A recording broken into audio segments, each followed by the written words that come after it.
Shalom saudara, memasuki tahun 2023, kita mendapatkan tuntunan dari ayat 2 Korintus 2 ayat 14 yang berkata, "Tetapi syukur bagi Allah yang dalam Kristus selalu membawa kami di jalan kemenangannya. Dengan perantaraan kami, Ia menyebarkan keharuman pengenalan akan Dia di mana-mana." Mungkin kita dengan cepat mengaminkan ayat ini dengan berkata, "Ya, saya percaya selalu dibawa Tuhan di jalan kemenangannya." Tetapi apakah jalan kemenangan yang dimaksud oleh ayat ini? Apakah kemenangan di sini diartikan sebagai berkat materi? Mari kita simak penjelasan dari ayat tersebut yang syarat dengan makna dan perenungan yang dalam tentang tujuan hidup orang Kristen dalam edisi Voice of Pentecost kali ini dengan tema Jalan Salib, Jalan Kemenangan. Istilah jalan kemenangan atau triumphal procession memiliki gambaran tradisi kerajaan Romawi yang selalu melakukan parade atau arak-arak kemenangan setelah pasukan Romawi kembali dengan kemenangan dari peperangan. Biasanya, setelah mereka menang perang, sang jenderal akan kembali ke kota Roma dengan gegap gempita dan sorak-sorai, disertai dengan iringan tahanan perang yang nanti akan dihukum mati di kota Roma atau dijadikan budak. Tentu Paulus sangat familiar dengan parade ini, karena ini adalah peristiwa yang meriah yang dirayakan oleh hampir seisi kota Roma. Ketika kita mengerti latar belakang ini, maka sungguh sangat mencengangkan. Paulus berusaha menjelaskan bahwa dia bukanlah sang jenderal perang tersebut atau komandan perang yang berjalan bersama dengan bangga. Tetapi Paulus adalah tawanan perang itu sendiri. Paulus menggambarkan dirinya sebagai tawanan perang yang diarak menuju kematiannya sebagai martir demi menyebarkan aroma Injil kemanapun dia pergi. Coba perhatikan beberapa ayat yang Paulus tulis mengenai pelayanannya. Dalam 1 Korintus 4 ayat 19 dikatakan, "Sebab menurut pendapatku, Allah memberikan kepada kami, para rasul, tempat yang paling rendah, sama seperti orang-orang yang telah dijatuhi hukuman mati. Sebab kami telah menjadi tontonan bagi dunia, bagi malaikat-malaikat, dan bagi manusia." Lalu di dalam 2 Korintus 1 ayat 9 dikatakan, "Bahkan kami merasa seolah-olah kami telah dijatuhi hukuman mati.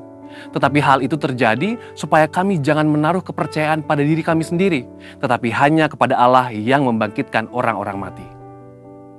Juga dalam 2 Korintus 4 ayat 10 dikatakan, "Kami senantiasa membawa kematian Yesus di dalam tubuh kami, supaya kehidupan Yesus juga menjadi nyata di dalam tubuh kami."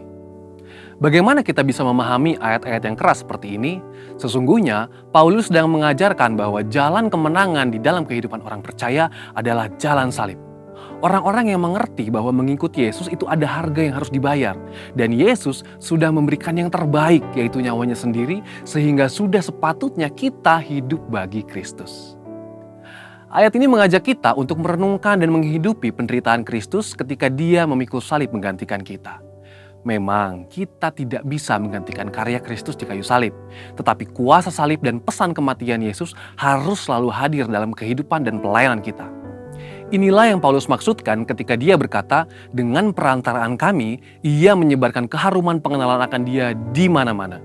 Dengan kata lain, kehidupan kita sebagai pengikut Kristus hendaknya dikenal sebagai orang yang menyebarkan Injil dan kabar baik itu di mana-mana. Lewat hidup kita, orang boleh melihat Kristus dan Injil itu nyata. Paulus pun sudah berbicara di dalam 1 Korintus 1 ayat 17-18, "Sebab Kristus mengutus aku bukan untuk membaptis, tetapi untuk memberitakan Injil. Dan itu pun bukan dengan hikmat perkataan, supaya salib Kristus jangan menjadi sia-sia. Sebab pemberitaan tentang salib memang adalah kebodohan bagi mereka yang akan binasa. Tetapi bagi kita yang diselamatkan, pemberitaan itu adalah kekuatan Allah."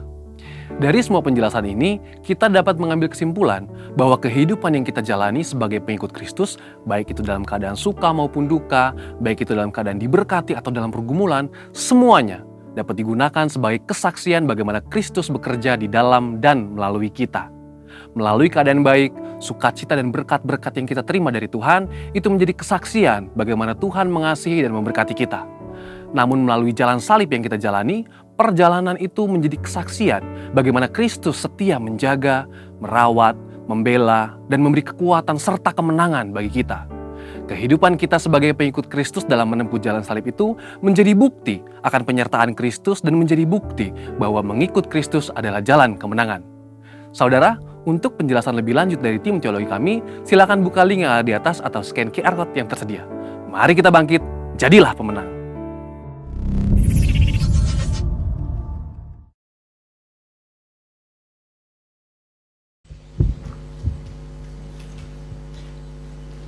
Shalom, saudara yang dikasihi Tuhan, selamat pagi. Bagaimana kabarnya pagi hari ini? Puji Tuhan. Sebelum kita mulai ibadah, mari kita bangkit berdiri untuk mendeklarasikan Mazmur 91. Dalam lindungan Allah. Orang yang duduk dalam lindungan yang maha tinggi dan bermalam dalam naungan yang maha kuasa akan berkata kepada Tuhan, tempat perlindunganku dan kubu pertahananku, Allahku yang kupercayai. Sungguh dialah yang akan melepaskan engkau dari jerat penangkap burung, dari penyakit sampar yang busuk. Dengan kepaknya ia akan menudungi engkau, di bawah sayapnya engkau akan berlindung. Kesetiaannya ialah perisai dan pagar tembok. Engkau tak usah takut terhadap kedahsyatan malam, terhadap panah yang terbang di waktu siang, terhadap penyakit sampar yang berjalan di dalam gelap, terhadap penyakit menular yang mengamuk di waktu petang. Walau 1.000 orang rebah di sisimu dan 10.000 di sebelah kananmu, tetapi itu tidak akan menimpamu. Engkau hanya menontonnya dengan matamu sendiri dan melihat pembalasan terhadap orang-orang fasik. Sebab Tuhan ialah tempat perlindunganmu, yang maha tinggi telah kau buat tempat perteduhanmu. Malapetaka tidak akan menimpa kamu, dan tulah tidak akan mendekat kepada kemahmu. Sebab malaikat-malaikatnya akan diperintahkannya kepadamu, untuk menjaga engkau di segala jalanmu. Mereka akan menentang engkau di atas tangannya, supaya kakimu jangan terantuk kepada batu. Singa dan ular tedung akan kau langkahi, engkau akan menginjak anak singa dan ular naga. Sungguh hatinya melekat kepadaku, maka aku akan meluputkannya. Aku akan membentenginya sebab ia mengenal namaku. Bila ia berseru kepadaku, aku akan menjawab. Aku akan menyertai dia dalam kesesakan. Aku akan meluputkannya dan memuliakannya. Dengan panjang umur akan kukenyangkan dia, dan akan kuperlihatkan kepadanya keselamatan daripadaku. Amin. Haleluya. Shalom, selamat pagi semuanya. Shalom. Kabar luar biasa? Amin. Bilang sama kanan kiri, engkau sungguh luar biasa. Engkau sungguh luar biasa. Haleluya. Berikan tepuk tangan terbaik untuk Tuhan kita yang luar biasa. Mari kita satukan hati. Shikila barata kala barata kala basyakala barata kala barata kala basyikila.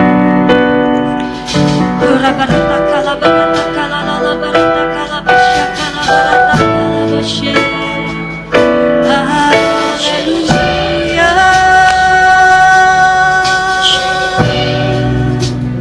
Oh Yesus, Tuhan kami, kekasih kami, sahabat kami, Engkau setia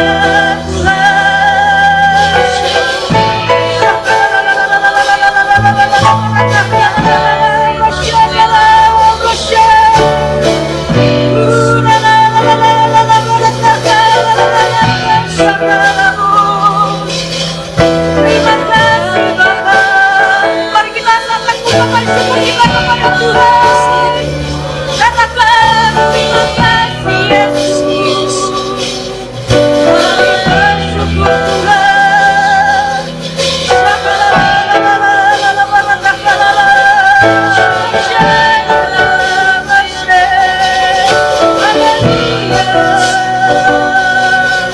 Terpujilah Tuhan, terpujilah Yesus. Terima kasih Tuhan. Pertama kami bersyukur Tuhan, Kau mengundang kami Tuhan hadir di rumah-Mu Tuhan, di GBI Pantai Permata. Bahkan setiap teman-teman kami yang akan mengikuti Tuhan ibadah online Tuhan dimanapun mereka berada ya Bapak. Saya percaya Tuhan hadirat-Mu, lawatan-Mu Tuhan akan melingkupi Tuhan setiap kami ya Bapak. Terima kasih Tuhan memberikan kesehatan, kekuatan untuk kami, sehingga kami bisa berada Tuhan di tempat ini Tuhan. Terima kasih Tuhan memberikan kehausan, kerinduan untuk berjumpa dengan Engkau ya Bapak. Saya percaya Tuhan tidak ada yang sia-sia Tuhan di hadapan-Mu ya Bapak. Engkau akan puaskan kami Tuhan di dalam hadirat-Mu Tuhan. Engkau akan mensegarkan kami Tuhan lewat hadirat-Mu Tuhan. Engkau akan mencurahkan Tuhan urapan yang baru bagi kami Tuhan. Bahkan Engkau akan memberikan kekuatan yang baru Tuhan bagi setiap langkah hidup kami ya Bapa. Terima kasih ya Tuhan Yesus. Kami bersyukur Kau menjadikan setiap kami Tuhan berharga Tuhan di mata-Mu ya Bapa. Terima kasih Kau masih memberikan kami kesetiaan. Saya percaya Tuhan, pada saat kami Tuhan datang ke tempat ini Tuhan, kami pulang ya Bapa, Engkau akan memberkati Tuhan setiap kami ya Bapa. Bahkan kebenaran firman-Mu Tuhan yang akan disampaikan Tuhan oleh Bapak rohani kami Tuhan di tempat ini ya Bapa. Biarlah Engkau menegur kami, mengajari kami, membimbing kami ya Bapa, sehingga kami bisa melakukan kebenaran firman Tuhan di dalam kehidupan kami ya Bapa. Dan kami akan berbuah, berdampak Tuhan untuk diri kami sendiri dan untuk banyak orang ya Bapa. Jadikan Tuhan kehidupan kami menjadi saksi Kristus Tuhan dimanapun kami berada ya Bapa. Kami mengetahui Tuhan kedatangan Engkau Tuhan sudah semakin singkat ya Bapa.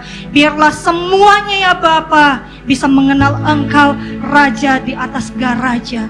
Terima kasih ya Bapa, terima kasih ya Yesus, terima kasih ya Roh Kudus. Siapkan hati kami Tuhan untuk menyembah Engkau. Siapkan Tuhan pita suara kami Tuhan untuk menyembah Engkau ya Bapa. Dan kami percaya Tuhan, kami percaya Tuhan, ibadah pagi hari ini bukan ibadah yang biasa, tapi ibadah yang luar biasa ya Tuhan. Terima kasih ya Abah, terima kasih ya Roh Kudus. Di dalam nama Tuhan Yesus Kristus kami mengucap syukur dan berdoa. Kita sama-sama katakan amin. Silakan duduk di dalam hadirat Tuhan.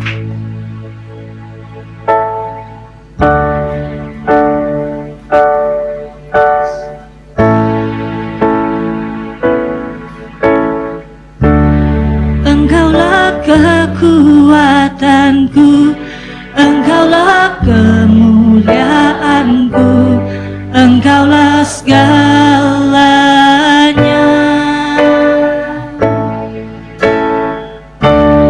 Engkau permata yang indah, takkan pernah ku lepaskan. Engkaulah segalanya.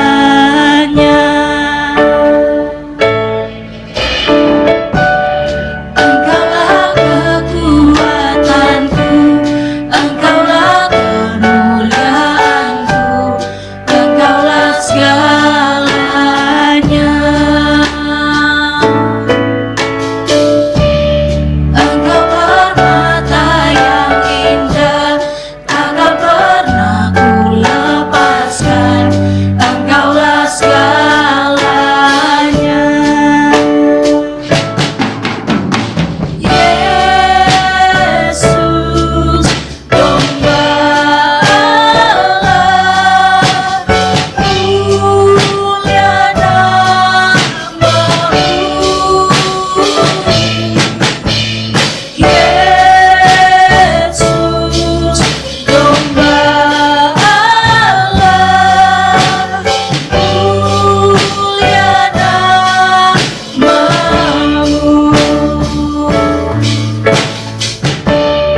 kemuliaanku, Engkaulah segalanya.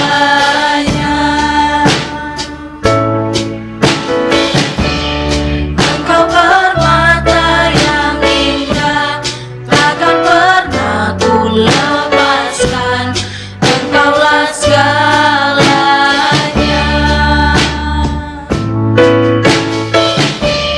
Engkaulah kekuatanku, Engkaulah kemuliaanku, Engkaulah segalanya.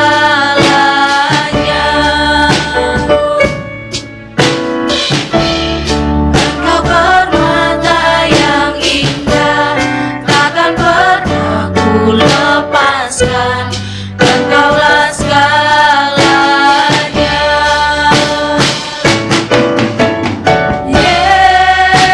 Yesus, domba Allah, mulia namamu.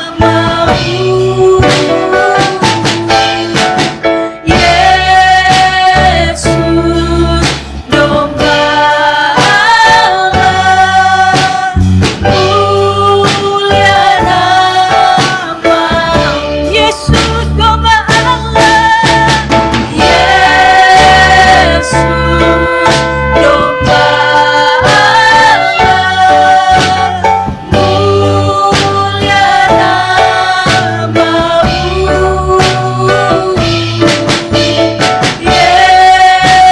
Yesus, domba Allah, mulia namamu. Mari kita sembah Dia. Engkau Raja kami Tuhan, Engkau Bapa kami.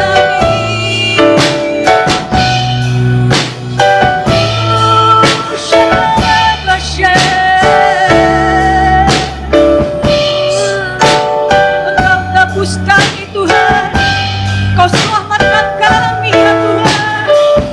Terima kasih Tuhan.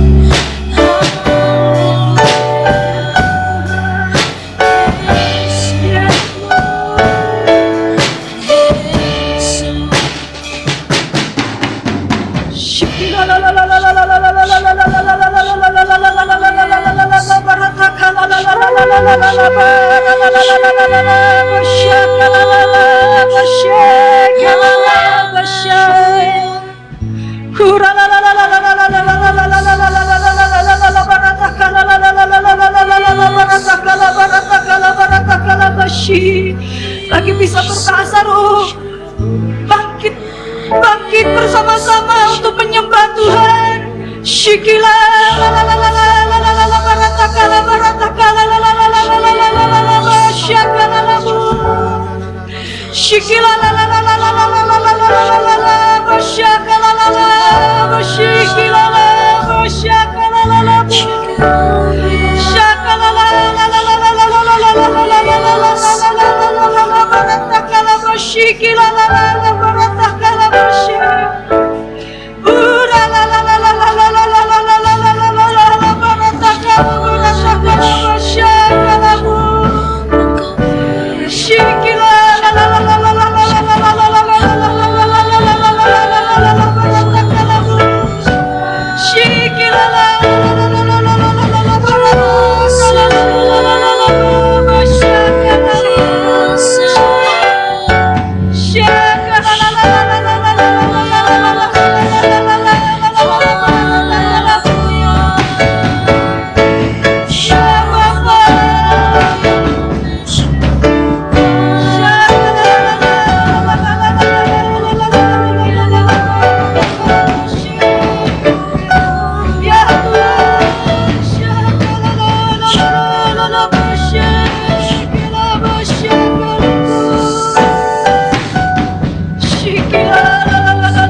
pujimu, ku selalu pujimu, ku mau menyembahmu, ku selalu sembahmu, kau yang layak terima semua pujian, kemuliaan hanya bagi Tuhan.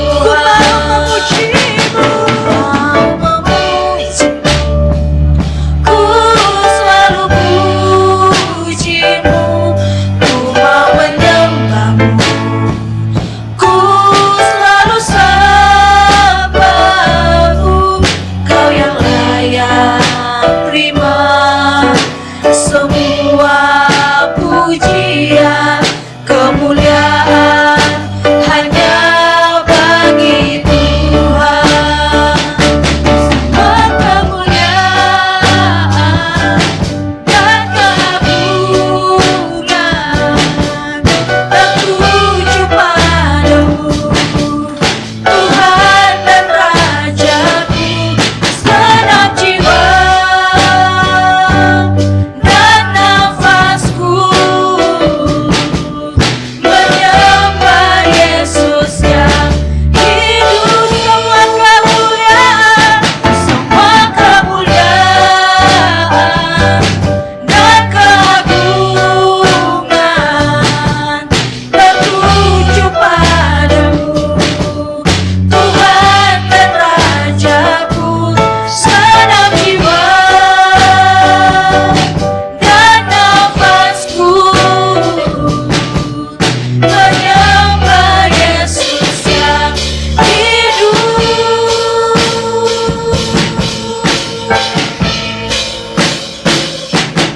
Mau memujimu, ku selalu pujimu, ku mau menyembahmu, ku selalu sembahmu, kau yang layak terima semua pujian, kemuliaan Di dalam hadirat Tuhan, hanya sama kita semua kembali berdiri bersama-sama, angkat kedua tangan kita. Ku mau memujimu, ku selalu pujimu, ku mau menyembahmu, ku selalu sembahmu, kau yang layak terima semua pujian, kemuliaan hanya bagi Tuhan.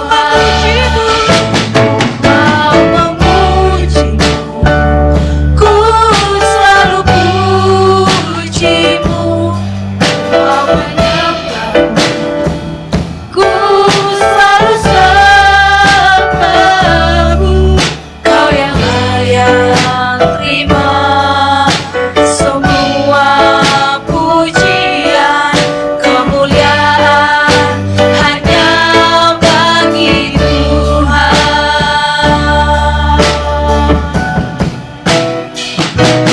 Mau memujimu, ku selalu pujimu, ku mau menyembahmu, ku selalu sembahmu, kau yang layak terima semua pujian, kemuliaan hanya bagi Tuhan.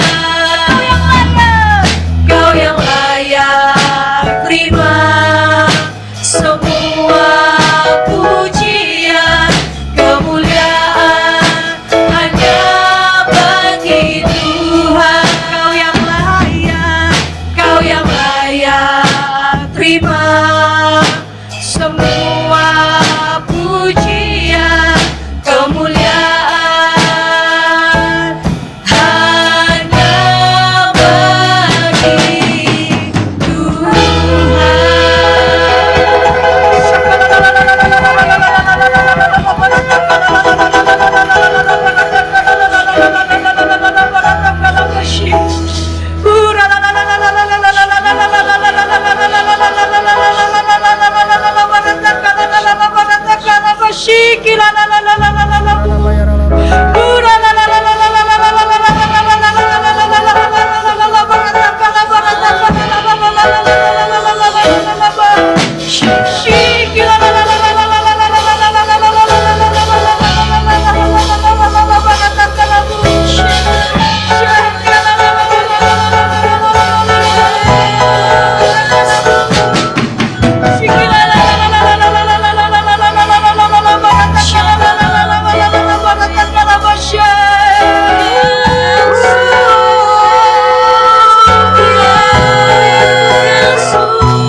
Terima kasih Tuhan untuk awatanmu Tuhan. Terima kasih Tuhan buat kebaikanmu Tuhan. Betapa kami bersyukur punya Allah Bapa yang setia di dalam hidup kami. Tidak pernah meninggalkan kami. Selalu ada di dalam kehidupan kami. Bawa kami lebih lagi Tuhan dalam hadirat-Mu Tuhan. Curahkan Tuhan sukacita damai-Mu Tuhan bagi kami Tuhan di tempat ini Tuhan. Berikan kami semangat yang baru. Amin. Roh yang bernyala-nyala di dalam Amin. Tuhan. Amin. Cinta mati-matian kepada Tuhan Amin. Yesus. Sampai Kau datang Tuhan kali kedua Tuhan. Yes, Untuk Lord. menjemput kami ya Bapa. Benar Tuhan. Terima kasih ya Bapa. Di dalam nama Tuhan Yesus Kristus kami mau ucap syukur dan berdoa. Kita sama-sama katakan amin. Haleluya. Katakan sama kanan kiri, Engkau memang sungguh luar biasa. Engkau sungguh luar biasa. Engkau sungguh luar biasa. Siap? Ayo mari kita sama-sama tepuk tangan.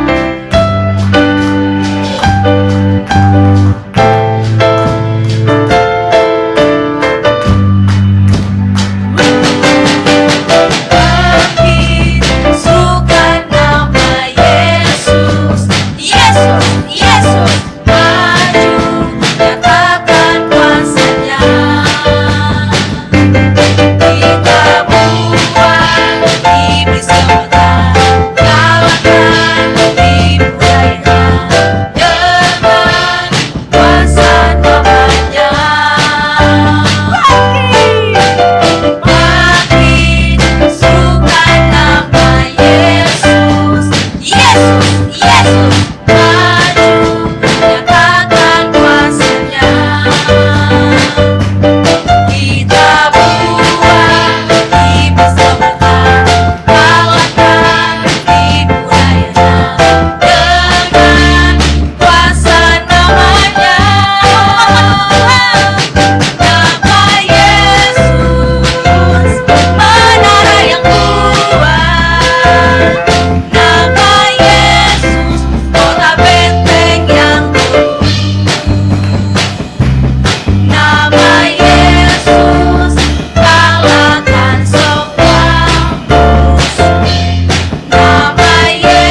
akan bersama bangkit jadilah pemenang 3 kali. Bisa saudara? Amin. Amin. 1, 2, 3. Bangkit jadilah pemenang. Bangkit jadilah pemenang.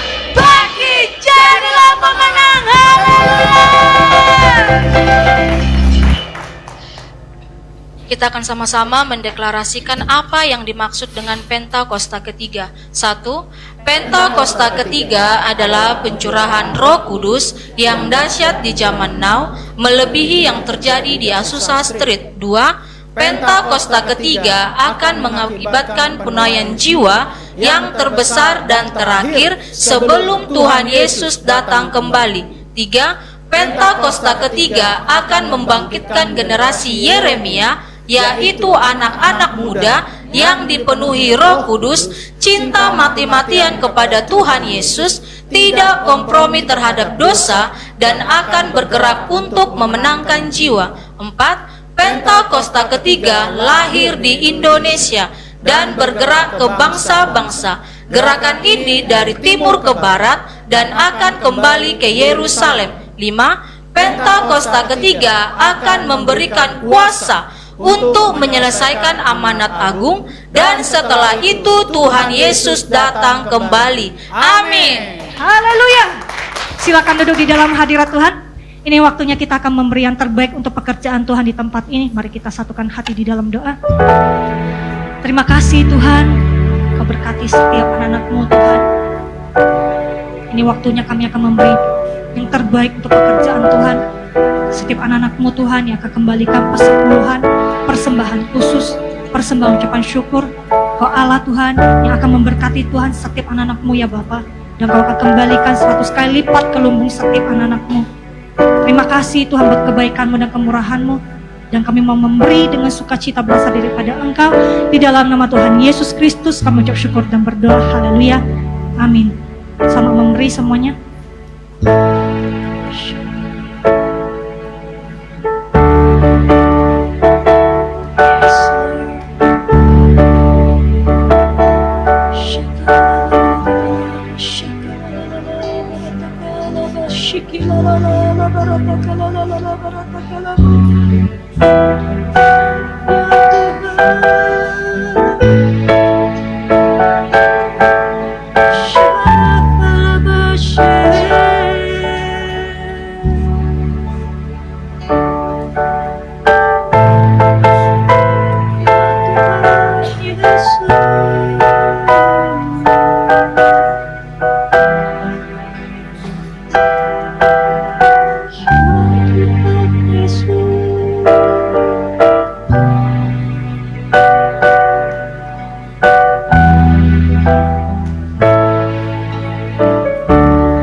Setiap janji-Mu Tuhan ku simpan dalam lubuk hatiku.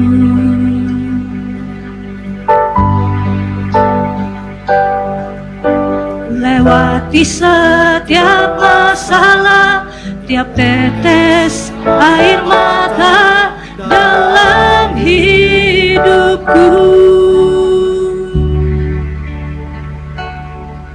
Janji-Mu menopang hidupku, kasih-Mu menuntun langkahku dalam setiap waktu. Penolongku yang aku percaya. Mari kita sama-sama mulai dari awal. Setiap janji-Mu Tuhan ku simpan dalam lubuk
Setiamu, buat kasih setiamu di dalam hidup, buat kasih setiamu Tuhan, buat kasih setiamu di dalam hidup. Beri kemuliaan buat Tuhan. Haleluya. Kirata kararabasya karadabaya rabasya kirarabasya. Humastera takana namasya kirarabasya kararabasya ralamos. Himarata kararabasya kararabasya ralabasya. Himorata kararabasya ralabasya kirarabasya.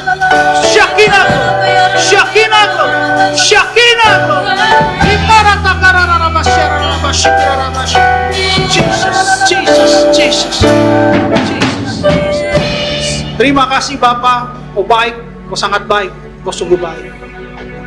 Kasih setiamu selalu ada buat kami. Kau tidak pernah meninggalkan kami, Kau tidak pernah membiarkan kami, tapi Engkau selalu ada buat kami. Terima kasih buat undangan Tuhan, sehingga kami boleh datang menghadiri ibadah raya pada pagi menjelang siang ini. Saya percaya undangan dari Tuhan ingin memberkati kami. Urapi kami semua Bapak. Roh Kudus bekerja, Roh Kudus berkarya, Roh Kudus memberi pengertian baru buat kami semua. Bahkan urapi hamba-Mu secara khusus yang menyampaikan isi hati Tuhan. Biarlah isi hati Tuhan dalam kebenaran yang disampaikan di tempat ini, sehingga semua anak-anak-Mu mengalami pembaharuan, mengalami kemenangan, dan bahkan kami percaya dan sangat amat percaya respon yang benar akan terjadi di tempat ini dalam nama Tuhan Yesus. Terima kasih Bapa yang baik, berbicaralah. Kami siap duduk dalam hadirat-Mu untuk benarkan isi hati-Mu. Segala hormat, pujian, kuasa, kemuliaan, kemasyuran hanya bagi-Mu. Di dalam nama Tuhan Yesus Kristus, kami mengucap syukur dalam doa yang siap benar firman Tuhan. Sama-sama katakan, amin. Silakan duduk Bapak Ibu Saudara-saudari sekalian yang terkasih dalam Kristus Yesus. Shalom. Puji Tuhan. Tuhan Yesus baik. Amin. Puji Tuhan. Haleluya. Saya dapat tuntunan Roh Kudus untuk membawakan firman ini di hari Selasa. Saya sempat tidak mengerti kenapa harus bawakan firman ini. Sempat ada dua part besar, garis besar firman yang mau disampaikan. Tetapi akhirnya setelah saya doakan, terus saya gumuli, saya bicara dengan intim dengan Tuhan, dengan melalui roh, dengan melalui saat teduh, gitu ya. Dan Tuhan tentukan ayatnya. Dan saya akan bagikan ayat ini untuk kita semua, sehingga tanda-tanda zaman yang sudah semakin dekat, kita semua siap menghadapinya. Karena kita tidak pernah tahu kapan Tuhan datang. Ya. Saya rasa sebagian dari kita sudah tahu kejadian di Brazil, di mana ada karnaval yang menghina Tuhan di sana. Gak pakai lama Bapak Ibu Saudara-saudara sekalian, instan langsung terjadi bencana alam dan korban jiwanya juga banyak. Jadi Tuhan kita itu benar-benar Tuhan yang hidup. Jangan pernah menghina Tuhan yang hidup. Justru kita harus bersyukur bahwa kita terpilih oleh Tuhan. Kita milik Tuhan dan Tuhan Yesus milik kita. Amin. Puji Tuhan. Ya. Sekarang saya mau tanya dulu. Biasanya orang yang melayani gereja, melayani di dalam gereja disebut sebagai apa? Orang yang melayani di gereja Tuhan, mungkin dia sebagai diaken, mungkin dia sebagai kolektan, mungkin dia sebagai pengkhotbah, mungkin dia sebagai tim pemuji penyembah. Itu bisa disebut apa? Pelayan. Selain pelayan disebut apa? Ya benar, pelayan Tuhan. Biasanya kalau pelayan Tuhan itu syarat dasarnya apa pelayan Tuhan? Punya jas? Syarat melayani Tuhan tuh salah satunya yang paling penting apa? Sudah dibaptis. Oh, ini syarat yang dilihat manusia ya. Maksud saya syarat yang hanya Tuhan yang tahu.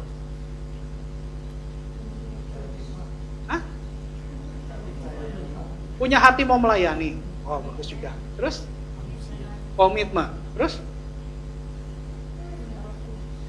Penuh dengan Roh Kudus. Waduh, dalam sekali nih Bu Gembala.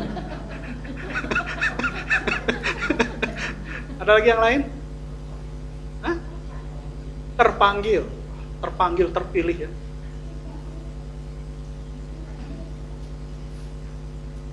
Boleh nggak saya bilang ada satu lagi yang mungkin tidak tersirat, tapi sebenarnya tersurat. Waduh, hati hamba. Seorang yang melayani harus siap untuk mengikuti jalan salib. Seperti yang tadi dikatakan di VOP. Saya juga terkejut ketika melihat VOP-nya ternyata sejalan dengan apa yang Tuhan tuntut. Bahkan lagu tadi ya, Engkaulah kekuatanku, Engkaulah kemuliaanku. Tuhan sudah persiapan, aku mau dengar lagu itu dari sebulan yang lalu. Jadi saya benar-benar mau menyanyikan apa yang Tuhan mau dengarkan tadinya. Tapi satu dan lain hal, puji Tuhan, akhirnya hari ini. Dan kemarin Pak Niko juga nyanyikan di pengerja. Hati hamba itu tidak mudah. Kenapa saya bisa mengatakan seperti itu? Karena saya mengalami. Tidak banyak hamba Tuhan yang berasal dari marketplace. Tapi kebetulan saya berasal dari marketplace. Kemewahan, rasa hormat. Saya kerja di marketplace, saya dihargai, saya dihormati. Dapat uang lagi. Ketika saya ikut Tuhan, saya melayani, ya, saya dimarah-marahin orang, saya disalahpahamin orang. Saya nggak dapat uang, malah saya keluar uang. Dan itu tidak mudah. Ketika saya mendoakan domba-domba yang Tuhan percayakan, itu serangannya banyak Bapak Ibu. Serangan yang tidak terlihat. Kalau serangan yang terlihat saya bisa menghindar. Mobil mau tabrak saya masih bisa lompat kalau saya melihat. Tapi kalau misalnya serangan yang tidak terlihat, ini yang menakutkan. Dan itu terjadi kenapa? Ketika saya mendoakan domba-domba saya, domba-domba yang tidak pernah berterima kasih, domba-domba yang selalu salah paham, domba-domba yang marah-marah gitu. Tapi saya hanya bisa tersenyum dan menangis. Tersenyum di satu sisi, saya bangga saya jadi pelayan Tuhan. Saya bangga saya bisa melayani jiwa-jiwa. Tapi menangis pada saat saya disalahpahami. Tapi itulah proses yang namanya hati seorang hamba. Dan itu nggak mudah untuk dapatin itu. Karena asal usul saya adalah orang bisnis. Orang Chinese rata-rata memang sudah terkenal dengan bisnisnya. Gitu, orang Chinese. Nah, orang Chinese, terus orang Padang, itu jago bisnis tuh biasanya. Apalagi kalau Chinese Padang, waduh, double jago bisnis. Gitu. Tetapi ketika Tuhan panggil saya, sebenarnya saya mau nolak, kalau boleh. Tapi ternyata saya tidak punya keberanian untuk menolak yang punya bumi ini, yang punya semesta alam, yang punya sorga juga. Gak berani saya nolak. Takut saya. Saya sadar, saya berhadapan dengan siapa. Sebentar aja itu bisa hilang nyawa kita. Tadi saya dengar cerita dari salah satu jemaat di sini. Dia katakan, Pak, padahal masih segar-segar orang itu, sering ketawa, sukacitanya penuh, sehat Pak. Tiba-tiba kemarin sudah pulang ke rumah Bapak di surga. Sebentar aja, Tuhan kalau mau ambil sebentar aja. Mau hajar harta kita, sebentar aja dikasih api, sebentar aja habis. Tapi itulah yang kita harus sadar. Bahwa kita ini milik Tuhan. Kita bukan milik kita sendiri lagi. Sehingga kita harus sadar yang namanya hati hamba. Karena saya percaya, seorang pelayan Tuhan, seorang anak Tuhan, semuanya adalah hamba Tuhan. Yang mengerti katakan yes. Tidak harus selalu pakai jas. Pak, apa iya bisa jemaat dikatakan hamba Tuhan? Bisa. Ketika dia mendoakan jemaat lain, dia sudah menjadi seorang hamba. Ketika dia melayani sesama, dia sudah jadi seorang hamba. Makanya hari ini kita akan belajar tentang hamba yang setia dan bijaksana. Kita akan belajar dari perkataan yang keluar langsung dari mulut Tuhan Yesus. Yang Tuhan Yesus ajarkan kepada murid-muridnya. Dan ditulis oleh 2 rasul. Jadi artinya kalau kesaksian 2 orang, artinya sah. Kalau ditulis oleh 2 rasul, berarti kesaksian ini, pernyataan ini adalah sah, adalah benar adanya. Kita buka Matius 24 ayat 45. Matius 24 ayat 45. Jadi kalau kita belajar di kitab Matius, pasal 24 ini adalah tanda-tanda zaman. Ya. Jadi ini adalah bagian daripada kita semua untuk mempersiapkan diri kita saat menjelang Tuhan Yesus datang. Sakit penyakit sudah gak mempan kan? Kalau kemarin ketakutan pada pakai masker, sekarang sudah gak ada masker lagi kan? Manusianya tetap sama kan? Pada saat pandemi datang, takut, tersungkur, minta ampun sama Tuhan, negara-negara berdoa. Setelah sekarang mana? Kembali lagi kan? Apa yang diganti sekarang? Bencana alam, kekuatan alam. Saya gak tahu lagi nanti ke depan apa. Tapi yang jelas, tanda-tandanya sudah sangat amat dekat. Oleh sebab itu, hari ini kita semua akan dituntun oleh firman Tuhan Yesus bagaimana kita harus mempersiapkan diri kita. Yang mau katakan amin? Amin. Demikianlah firman Tuhan, Matius 24 ayat 45. Siapakah hamba yang setia dan bijaksana yang diangkat oleh tuannya atas orang-orangnya untuk memberikan mereka makanan pada waktunya. Saya mau tanya perikopnya apa di situ yang pakai Alkitab? Perikop percakapan ini apa? Perumpamaan tentang hamba yang setia dan hamba yang jahat. Ada nggak hamba yang abu-abu di situ? Berarti hanya ada 2 kelompok ya. Kelompok pertama apa? Hamba yang setia. Kelompok yang kedua, hamba yang jahat. Ada nggak hamba yang setia dan jahat? Nggak ada ya. Saya kemarin bilang sama salah satu pengerja di sini. Kalau kita ngelihat iblis dalam bentuk wujud yang menyeramkan, itu iblisnya pangkat kopral, masih prajurit garis depan. Jadi kalau dalam peperangan itu dia yang paling garis depan. Kalau ditembak, tembak duluan tuh, mati duluan. Tapi iblis yang pangkatnya jenderal, bintang 2, bintang 3, itu adalah iblis yang ke gerejanya rajin, doanya kuat, tapi di luar gereja berdosa. Itu panglima benar-benar itu. Kerohaniannya kontras sekali seperti Yudas. Ya, Yudas kan itu rasul kan? Tapi apa yang terjadi? Dia bukan jual pakaian bekas. Dia bukan jual kosmetik yang ada Bepom. Tapi dia jual Yesus. Yudas tuh. Ngeri kan? Ah, itulah iblis jenderal bintang 3. Tapi gak punya inisial. Kalau punya inisial nanti kacau. Itu iblis yang mengerikan. Tetapi di sini dikatakan bahwa Yesus mengklarifikasikan dua kelompok. Hamba yang setia dan hamba yang jahat. Saya bertanya sama Roh Kudus, kenapa ya Tuhan gak bilang gini, hamba yang tidak jahat dan hamba yang jahat? Atau misalnya gini, hamba yang baik dan hamba yang jahat. Karena lawan kata tinggi berarti pendek. Lawan kata kurus berarti gemuk. Lawan kata jahat berarti baik. Tapi kenapa Alkitab, Roh Kudus yang mengilhami penulis Alkitab menuliskan hamba yang setia versus hamba yang jahat? Saya tanya begitu sama Tuhan. Lalu Tuhan jawab begitu. Banyak gak hamba yang baik? Banyak gak hamba yang benar? Tapi saya mau bertanya, banyak gak hamba yang setia? Orang bisa melakukan kebaikan, orang bisa melakukan kebenaran, tapi belum tentu orang bisa berkelakuan setia. Jadi Roh Kudus bilang begini, setia itu berharga di hadapan Tuhan. Lalu saya diartikan, diberi perumpamaan begini. Waktu Yesus di Taman Getsemani, dia tahu caranya untuk mati. Karena ketakutan, peluh dia menjadi bulir darah karena terlalu takut. Tapi dia tidak lari dari apa yang harus dialami.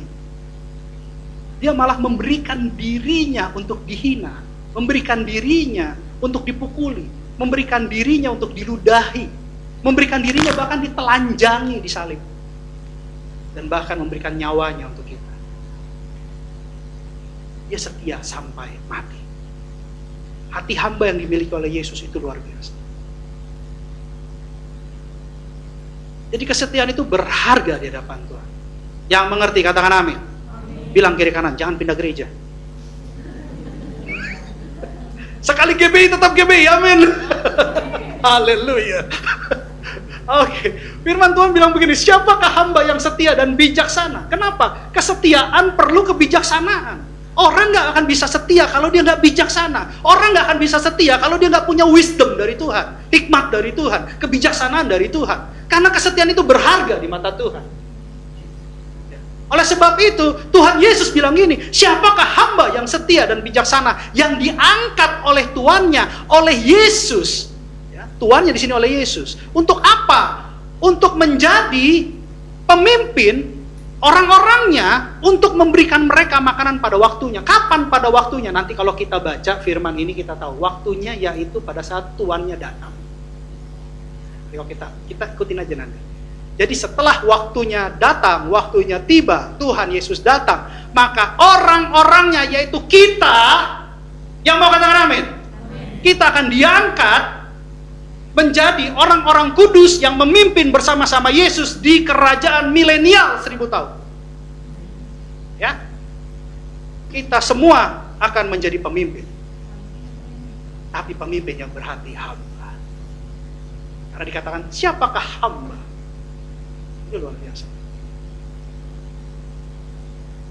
Dan Tuhan bilang, ini pasti akan terjadi. Karena Tuhan Yesus yang ngomong, siapakah hamba yang setia dan bijaksana? Jadi kalau kita mau diangkat untuk menjadi orang-orang pilihan Tuhan di kerajaan milenial, kita harus menjadi hamba yang setia dan bijaksana.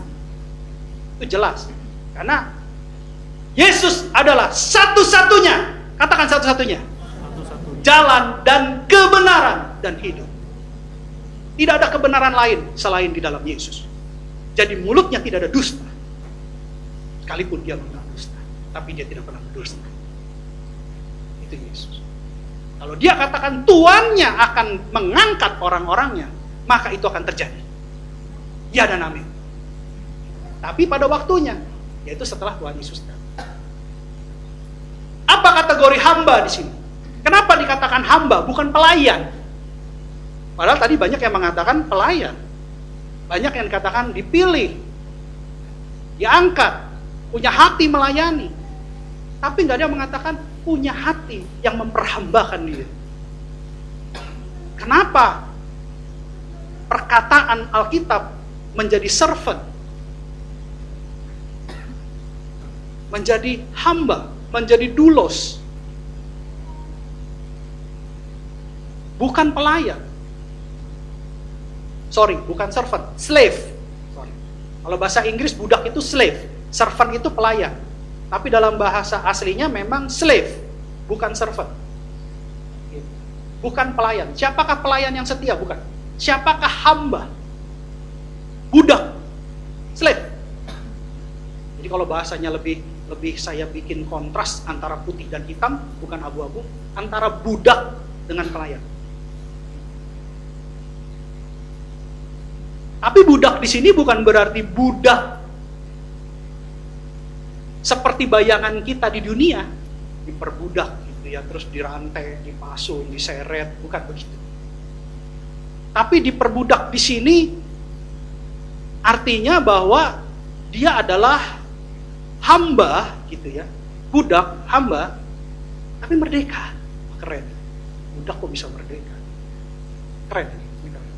Jadi bukan prinsip kayak dunia gitu ya, budak terus dia dibudak gitu, enggak. Tapi dia budak tapi dia merdeka.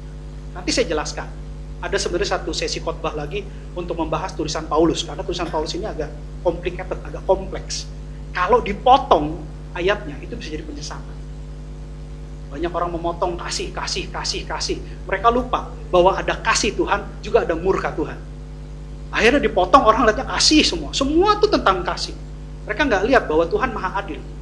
Artinya ada juga murka Tuhan. Itu, sehingga tidak seimbang antara kasih dengan murka.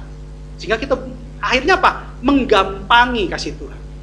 Tidak menghormati, tidak menghargai, tapi merendahkan, memudahkan, menganggap sepele kasih Tuhan. Nah, padahal itu benar-benar harganya tidak ternilai itu.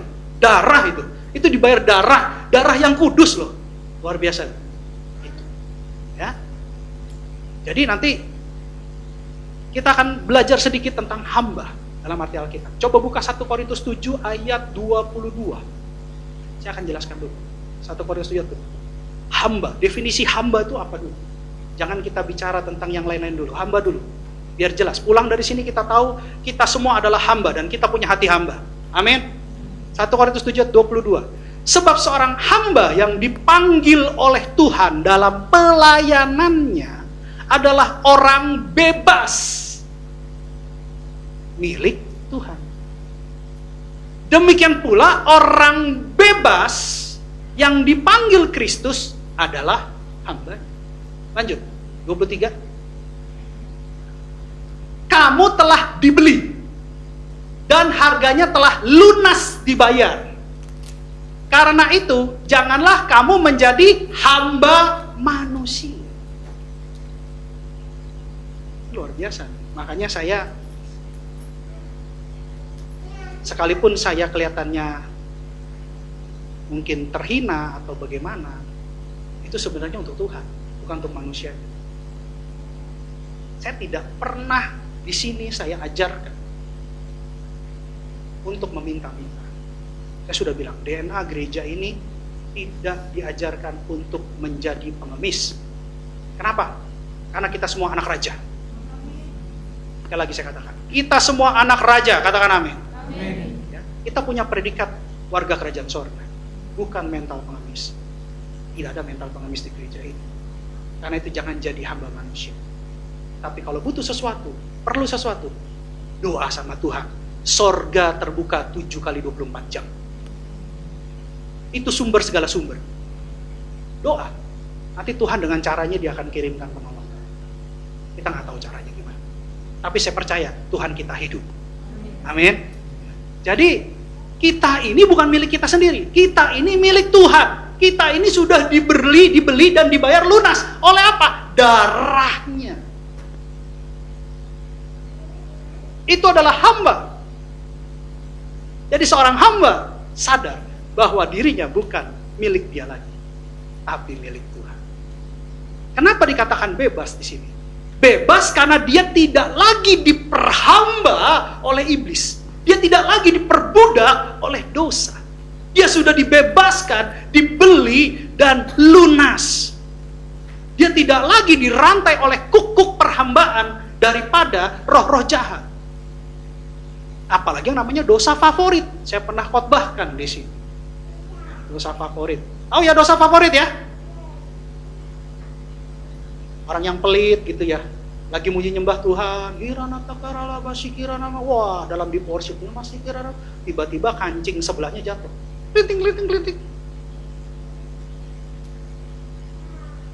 Kalau kancingnya kecil mungkin gak bunyi, kalau kancingnya gede kan bunyi.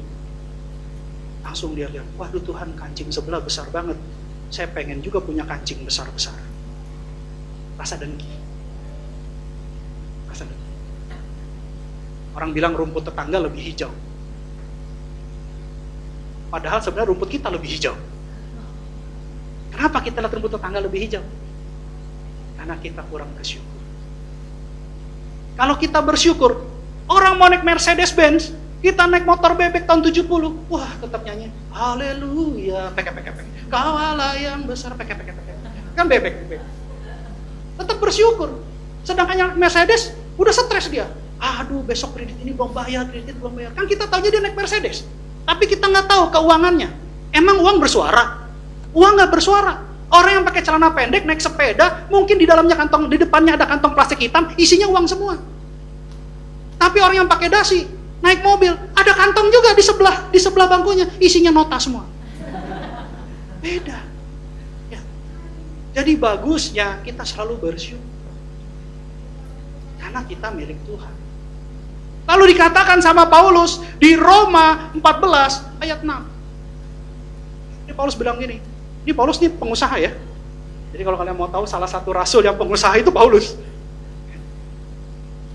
Demikianlah firman Tuhan. Siapa yang berpegang pada satu hari tertentu, ia melakukannya untuk Tuhan. Dan siapa makan, ia melakukannya untuk Tuhan. Sebab ia mengucap syukur kepada Allah. Dan siapa tidak makan, ia melakukannya untuk Tuhan. Dan ia juga mengucap syukur kepada Allah. Ya. Kalau orang Jawa konsepnya beda dengan Alkitab. Orang mangan sing penting ngumpul. Kalau ini makan gak makan tetap ngucap syukur. Gitu. Jadi konsep orang Jawa harus dirubah dengan Alkitab sedikit gitu. Karena saya juga ada keturunan Jawa gitu ya. Jadi makan untuk Tuhan.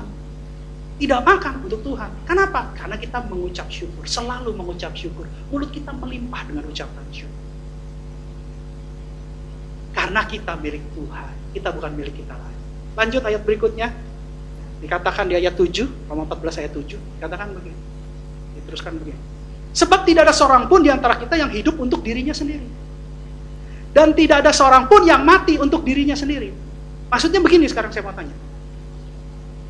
Ada yang bisa nyukur rambut belakang sendiri? Rambut depan bisa dong. Rambut belakang. Bisa potong rambut belakang sendiri? Ada yang bisa gotong peti matinya sendiri nanti? Saya yakin lari semua. Ya, kalau kita di rumah duka blok D, blok A sampai Z itu pada lari semua karena peti mati jalan sendiri.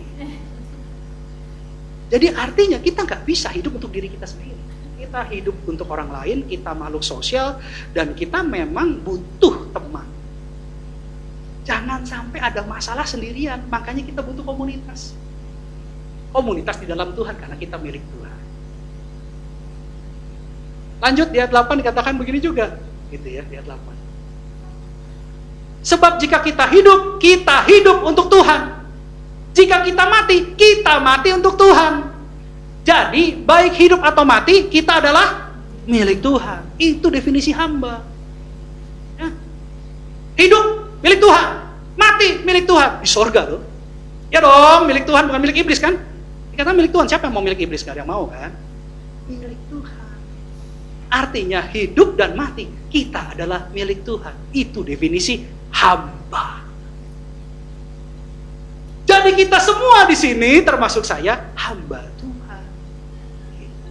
Bukan selalu harus ada di mimbar, bukan selalu harus pakai jas, bukan.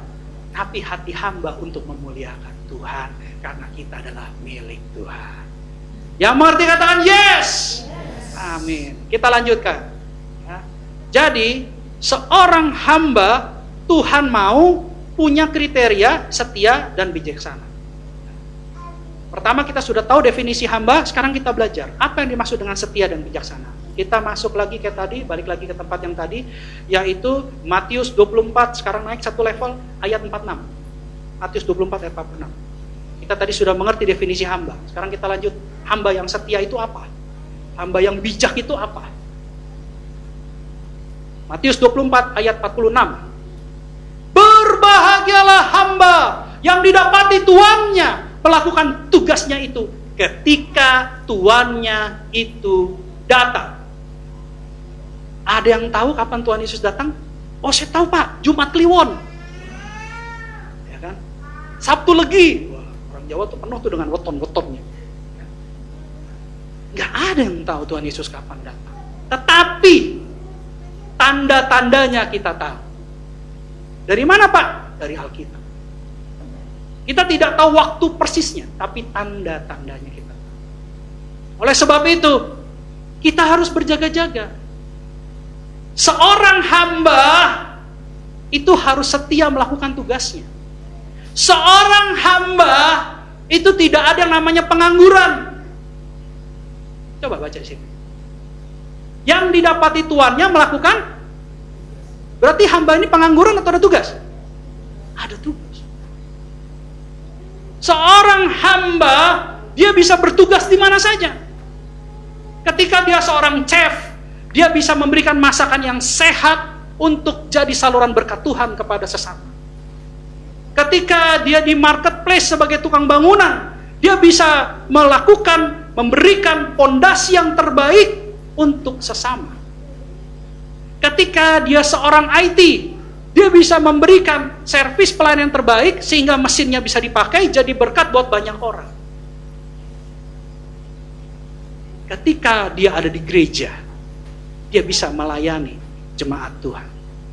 Jadi artinya hamba Tuhan tidak ada yang pengangguran.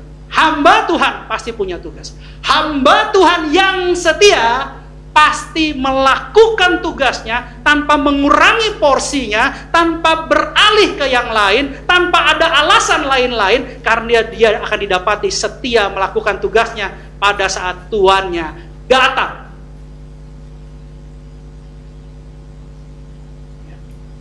Itu saya. Tadi saya jadi PDP tadi depan. Pendeta depan pintu. Karena kebetulan yakin terkasih kita tak bisa datang karena duriannya datang. Jadi harus ditanam. Dan saya jadi pendeta depan pintu bersama ibu. Bagi saya tidak ada masalah. Terkadang ketika saya doa di sini, saya ke belakang, restroom, gitu ya. Saya lihat WC-nya kotor. Apa yang saya lakukan? Saya ambil sikat, saya bersihin WC. Itu hati hamba. Karena saya lihat kuning-kuning, saya lihat kok jorok banget ya. Saya bersihin gitu. Karena air kita kan air boksit. Bersihin. Air kadang-kadang kosong, saya isiin. Dan saya baru sadar, saya rupanya sudah tua ya Tuhan ya. Kenapa? Kemarin saya datang, itu di sekretariat ada 4 dus. 4 dus, aquaglass. Saya pikir saya masih muda kan. Saya kan jiwanya muda terus. Asik. Jadi saya coba gaya-gaya angkat 2 kotak. Begitu angkat, kayaknya pinggang udah gak enak, saya turunin lagi, bawa 1 aja. Berarti saya bilang sama Tuhan, Tuhan saya udah tua ya Tuhan ya. Tapi semangatnya masih jiwa muda. Saya semangat masih berapi-api, saya masih semangat, masih on fire. Saya gak pernah give up untuk Tuhan. Kalau ngomong aktivitas, banyak sih aktivitas. Dan sekali lagi, Tuhan tidak berbicara tentang hamba yang kaya. Kalau tadi kita lihat perikopnya, hamba setia atau hamba kaya? Hamba setia. Tuhan gak mandang kekayaan. Tuhan gak mandang hamba yang ganteng. Tuhan gak mandang hamba yang cakep. Tapi Tuhan perlu hamba yang setia. Jadi ingat nih indikatornya. Kesetiaan ini perlu. Kalau yang pertama, definisi hamba, kita bukan milik kita lagi, tapi milik Tuhan. Yang kedua, hamba yang setia, tetap lakukan tugas kita yang Tuhan percayakan sama kita. Apapun bentuknya, di marketplace oke, sebagai chef makanan oke, sebagai orang IT oke, sebagai kontraktor oke, ya. Jadi semua yang Tuhan tempatkan buat kita, dimanapun kita berada, kita harus jadi berkat buat banyak orang. Amin. Kita punya hati hamba. Dan lakukan tugas itu dengan setia. Sampai kapan? Sampai Tuhan datang. Kita nggak tahu waktu Tuhan datang. Jangan sampai kita main-main, tiba-tiba Tuhan datang. Terus kita mau pura-pura kerja gitu. Sangkakala bunyi. Wah, lari. Saya kerja loh Tuhan, saya kerja loh. Gak bisa. Tapi kalau kita terus-menerus bekerja, saya percaya pada waktunya nanti Tuhan akan tahu kita bekerja. Kita setia melakukan tugas kita. Gak ada yang namanya dikurang-kurangin porsi, itu gak ada. Tambah porsi iya. Semakin tua umur bukan semakin kurang porsi. Kalau saya, semakin tua umur saya semakin mengerti kehendak Tuhan. Semakin saya paham apa rencana Tuhan dalam hidup saya. Jangan sampai umur semakin tua, tapi rohaninya merosot, terjun bebas. Bahaya tuh. Jadi, hamba yang setia, itu harus melakukan tugas. Harus punya tugas. Bebas ya tugasnya ya. Mau doakan di rumah boleh, mau bantu cuci piring pada saat full. Wah itu saya senang tuh sama, siapa namanya? Andri ya? Enas ya? Saya senang sama Tenas. Tenas itu, di Kul, itu dia melayani. Dia ambilin piring-piring itu, dia cuci di belakang. Itu bukan saya nggak perhatikan, saya perhatikan. Dan saya bilang sama Tuhan, Tuhan berkat ya. Mungkin hal sederhana, tapi bagi saya, wow. Gitu loh. Saya bilang, wow, dia punya hati hamba. Jadi hati hamba itu nggak gampang. Apalagi orang-orang marketplace, susah itu, punya hati hamba. Apalagi yang jabatannya direktur, wah susah itu. Tapi kalau dia punya hati hamba, keren. Kenapa keren? Karena ada Tuhan dalam dirinya. Ya, itu yang penting. Lanjut, ayat 47, dikatakan begini, definisi orang hamba. Aku berkata kepadamu, sesungguhnya Tuhan itu akan mengangkat dia menjadi pengawas segala miliknya. Kita akan diangkat Tuhan kita. Kita akan diangkat Tuhan kita. Kita akan diangkat Yesus untuk menjadi pengawas miliknya. Artinya seorang hamba yang setia akan mendapat reward. Ada janji Tuhan tentang penghargaan. Ada janji Tuhan tentang pengangkatan. Ada janji Tuhan bahwa kita dipromosikan. Ada janji Tuhan bahwa kita mengalami keselamatan dan ketenangan. Jadi hamba yang setia di dalam Tuhan dan milik Tuhan akan mendapat reward, akan mendapat penghargaan. Yang ketiga, lanjut yang keempat. Ayat 48 sampai 49 ya. Akan tetapi apabila hamba itu jahat dan berkata di dalam hatinya, lanjut. Tuanku tidak datang-datang, lalu ia mulai memukul hamba-hamba lain dan makan minum bersama-sama pemabuk. Lanjut ayat 50. Maka Tuhan hamba itu akan datang pada hari yang tidak disangkakannya dan pada saat yang tidak diketahuinya. Mundur satu ayat, 49. Tuhan berbicara tentang hamba yang jahat.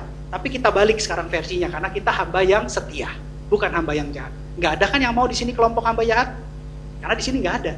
Mungkin di luar sana ada. Tapi kalau di sini semua hamba yang setia. Jadi kita balik ya sekarang firmannya ya. Berarti pertama, hamba adalah milik Tuhan. Yang kedua, setia melakukan tugasnya. Yang ketiga, hamba yang setia akan mendapatkan reward, akan mendapat penghargaan. Yang keempat, seorang hamba tidak akan menyiksa hamba-hamba lain. Tidak akan membuat hamba-hamba lain bersedih. Tidak akan menjadi batu sandungan buat hamba-hamba lain. Hamba yang setia, hamba yang bijaksana adalah selalu menjadi berkat buat hamba-hamba yang lain. Karena di sini konteksnya memukul. Berarti melukai, menyakiti. Itu untuk hamba jahat. Tapi hamba yang setia dan baik, dia justru jadi memberkati, menghibur, memotivasi, mendoakan. Kebalikannya.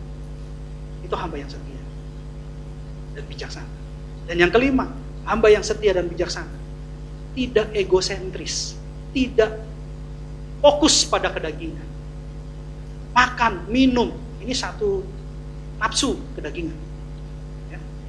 Mabuk. Karena di sini bukan makan minum untuk hidup, tapi makan minum bersama pemabuk. Jadi konotasinya negatif. Seorang hamba Tuhan yang setia dan bijaksana, dia nggak akan minum tuak sampai mabuk. Dia nggak akan minum, alasannya minum anggur buat menghangatkan tubuh, tapi matanya sampai merah. bicaranya sudah ngelantur. Tiang listrik dimarahin. Itu sudah masalah. Ayatnya ada apa? Ada ayat. Kita buka Roma 8 ayat 6. Roma 8 ayat 6. Karena keinginan daging adalah maut, tetapi keinginan roh adalah hidup dan damai sejahtera. Wah, keren. Rohnya ini huruf besar. Hidup di sini hidup kekal ya, bukan hidup di dunia. Hidup kekal. Dan penuh dengan damai sejahtera. Ini keren banget itu. Ketika kita egosentris, ketika kita memikirkan maunya saya, itu berarti kita sudah mulai diperbudak oleh keinginan daging. Ada 3 kehendak di bumi ini yang sedang berjalan. Ada 3 kehendak. Ya. Kehendak Allah, kehendak iblis, dan kehendak diri sendiri. Jangan sampai kita seorang hamba yang bukan milik kita menjalankan kehendak sendiri. Saya maunya ini gitu loh. Saya nggak mau tahu, pokoknya saya maunya ini. Egosentris. Apa yang terjadi? Ketika kita terjatuh, lalu kita mulai bertanya sama Tuhan, kenapa Tuhan saya diizinkan terjatuh? Lalu Tuhan bilang, karena kamu tidak berjalan seturut dengan kehendak. Padahal kita tadi adalah milik Allah, milik Tuhan. Harusnya kita meresponi kehendak Tuhan. Jangan bilang bahwa, wah, kok Tuhan gak sayang sama saya? Kok Tuhan gak pernah buat saya berhasil dan beruntung? Sebenarnya bukan masalah gak berhasil dan gak beruntung, tapi masalahnya kita mengikuti kehendak kita, bukan mengikuti kehendak Tuhan. Padahal jelas-jelas notabene kehendak Tuhan lebih baik, lebih sempurna, lebih indah daripada kehendak kita. Gitu. Ya. Jadi kita harus ikutin keinginan roh, kehendak Tuhan. Kan ada perkataan gini, biarlah Tuhan semakin besar, kita semakin kecil. Artinya apa? Roh Kudusnya yang makin besar yang memimpin kita. Bukan kitanya yang makin besar mengikuti keinginan daging kita. Tapi Tuhan semakin besar, tuntunan roh semakin besar, kita semakin kecil. Kedagingan kita semakin kecil. Sehingga kita bisa bangkit dan jadi pemenang. Ini konteks hamba. Jadi hamba adalah kita milik Tuhan karena kita sudah dibeli dan dibayar lunas. Hamba yang setia melakukan tugasnya, bahkan melakukan tugasnya sampai tuannya datang. Jadi jangan setengah-setengah, full, totalitas buat Tuhan. Ya. Yang ketiga, seorang hamba yang setia, Tuhan janjikan reward. Ini Tuhan yang berjanji, bukan manusia. Tuhan yang berjanji. Yang keempat, seorang hamba akan menjadi berkat buat sesama, hamba yang setia. Dia mengobati, bukan melukai. Ya. Dia memberkati, bukan menjadi batu sandungan. Itu seorang hamba yang setia. Dia menghibur hamba-hamba yang sedih. Dia menguatkan. Yang keempat. Yang kelima, seorang hamba tidak egosentris. Seorang hamba dia harus mengerti keinginan tuannya. Seorang hamba dia harus mengerti kehendak bapaknya, kehendak Allahnya, bukan kehendak dirinya. Karena dia hamba, ada Tuhan. Ya. Dan lanjut di Matius 24 ayat berapa tadi? Ayat 50 sekarang ya. 51, ayat 51 dikatakan, tadi udah definisinya udah 5 ya. Pada saat Tuhan datang nanti akan membunuh dia dan membuat dia senasib dengan orang-orang munafik. Di sanalah akan terdapat ratapan dan kertakan gigi. Ini yang hamba jahat. Tapi kalau boleh saya terjemahkan dalam bahasa aslinya ini lebih ngeri. Ini yang ngomong siapa? Ini yang bicara siapa ini? Tuhan Yesus. Saya paralel dengan salah satu rasul yang menulis dan kontennya sama. Isinya sama, kontennya sama. Coba buka Lukas 12 ayat 46. Lukas 12 ayat 46. Ini tadi kan Matius yang tulis, sekarang Lukas. Dokter, ini seorang dokter Lukas. Dia dari Gentiles, non Yahudi. Lukas 12 ayat 46. Demikianlah firman Tuhan, maka Tuhan hamba itu akan datang pada hari yang tidak disangkakannya dan pada saat yang tidak diketahuinya, dan akan membunuh dia dan membuat dia senasib dengan orang-orang yang tidak setia. Dalam bahasa aslinya membunuh itu bukan membunuh. Saya jelaskan ya, dalam bahasa aslinya itu memotong dengan pisau terpisah-pisah. Oke, coba KJV, coba KJV. Saya udah lihat bahasa aslinya juga. Coba KJV. The Lord of that servant will come on a day, in a day when he looketh not for him, and at an hour when he is not aware, and will cut him in sunder. Memotong dia secara terpisah-pisah. Sunder, bukan sander ini, sander bahasa Inggris ya, sander. Sander itu terpisah-pisah, dipotong terpisah-pisah, mutilasi. Ya. Ini bahasa aslinya. Jadi saya udah lihat bahasa Yunaninya, ini bahasa aslinya. Coba kita balik tadi Matius 12 ayat 51. Sama ini. Matius 12 ayat 51. 51 dia tadi. Tadi kalau nggak salah 51. Ayatnya 51. Matius 24 ayat 51. Maaf, Matius 24 ayat 51. Nah, coba dibalik ke KJV. And shall cut him asunder. Potong. Bukan dibunuh. Dipotong-potong. Ngeri kan neraka kayak begitu? Itu neraka, sisa neraka. Jadi ini yang bicara pribadi kebenaran. Artinya tidak ada dusta. Tidak ada dusta. Ini bukan satu menakut-nakutkan atau misalnya dia bilang, oh itu jangan-jangan metamorfosa satu perkataan. Gitu. Tidak. Tapi yang jelas di sini kalau ada teologian yang bilang ini metamorfosa satu perkataan Yesus, kandungan yang beda, maka mau dikatakan sama Tuhan ada siksaan yang luar biasa menyakitkan. Nah, kalau kita mau bilang metamorfosa, ada siksaan yang menakutkan. Jadi jelas di sini kita harus jadi hamba yang setia.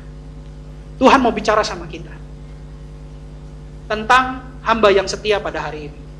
Lakukan tugas, karena kita bukan milik kita lagi. Ingat, hamba Tuhan punya tugas. Jangan hamba Tuhan uncang-uncang kaki. Ya, hamba Tuhan punya tugas. Lakukan tugas dengan setia. Jangan diminimalisir, jangan dikurangin porsinya. Kalau perlu ditambahkan porsinya. Yang kedua, hamba yang setia itu akan mendapat reward, penghargaan dari Tuhan. Yaitu di kerajaan milenial nanti, menjadi pemimpin. Yang ketiga, hamba yang setia itu menjadi berkat buat sesama. Dia menolong, dia memberkati, dia menghibur, dia menguatkan, dia mendoakan.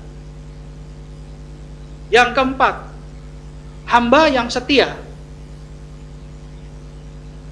Apa itu tadi? Tidak egosentris. Wah, luar biasa istri saya. Hamba yang setia tidak egosentris. Dia melakukan kehendak Tuhan. Dan yang kelima, kita tahu bahwa seorang hamba bukan miliknya sendiri, tapi milik Tuhan. Jadi semua lakukan untuk Tuhan. Amin. Pemusik saya undang maju ke depan. Saya mau kasih kesaksian tentang hidup saya. Saya mau kasih kesaksian tentang hidup saya. Tidak mudah jadi seorang hamba. Dan saya percaya sampai hari ini tidak mudah hamba-hamba Tuhan yang ada di mimbar menjadi seorang hamba. Kenapa? Saya banyak melihat dan saya dibukakan Tuhan sidang kemarin bahwa banyak sekali orang-orang yang tidak punya hati hamba. Tapi semua berambisi. Saya tidak mengerti kenapa itu terjadi, tapi Roh Kudus bicara bahwa menjelang kedatanganku, kasih akan semakin dingin. Dan saya melihat secara nyata bahwa memang sudah Kasih sudah tercampur aduk dengan ambisi. Dan itu berkesan buat saya. Sangat amat berkesan. Sampai hari ini saya berkesan. Saya masih bertanya sama Tuhan, kenapa Tuhan, hamba-hamba Tuhan seperti itu dan saya diizinkan melihat. Bagusnya saya tidak usah melihat. Tapi kenapa saya diizinkan melihat? Itu berkesan. Dan tiba-tiba di hari Selasa Tuhan bicara melalui Roh Kudusnya untuk saya pelajari tentang hati hamba. Dan fokusnya hanya untuk Tuhan, bukan kepada manusia. Kita tidak pernah diperbolehkan menjadi hamba manusia, tapi kita adalah hamba Tuhan dan kita adalah milik Tuhan. Oleh sebab itu jangan tercemar dengan apa yang kita lihat hari-hari belakangan ini. Tapi biarlah kita terus melihat kebaikan Tuhan yang terus ada buat kita. Ingat, Tuhan tidak melihat rupa, Tuhan tidak memandang harta, tapi Tuhan melihat hati hamba kita. Amin. Oleh sebab itu, belajar mulai sekarang, kita persiapkan diri kita untuk menjadi hamba yang setia dan bijaksana. Amin. Bapak, Ibu, Saudara-saudari sekalian, saya undang bangkit berdiri. Kita akan nyanyikan satu lagu di mana proses seorang hamba itu tidak mudah. Saya banyak mengalami hal-hal yang menurut saya, kalau saya nggak jadi hamba Tuhan, saya lebih worth it, saya lebih bahagia. Saya seorang yang sukses, gitu ya. Saya seorang yang mapan.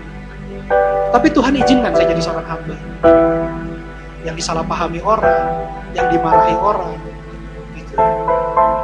Tapi itu adalah proses pendewasaan buat saya. Dan saya bersyukur saya masih bisa tersenyum sampai hari ini. Saya belajar untuk jadi seorang hamba yang tidak mudah. Dari seorang yang dihormati, seorang yang punya kedudukan. Ibaratnya, kalau saya jujur berbicara, saya bisa hidup gitu, tanpa meminta-minta sama orang lain. Tapi justru saya harus pikul salib, saya harus melalui jalan salib untuk bisa memenangkan jiwa sebanyak-banyaknya untuk Tuhan. Ini gak mudah. Tapi itulah kehendak Tuhan dalam hidup saya. Dan harus saya respon. Dan saya percaya, ada kehendak Tuhan dalam hidup kita pribadi lepas pribadi. Oleh sebab itu responi. Miliki hati hamba. Maka kita mengerti masa depan yang Tuhan siapkan untuk kita. Indah dan penuh harapan. Amin. Kita nyanyikan satu lagi. Ku tak dapat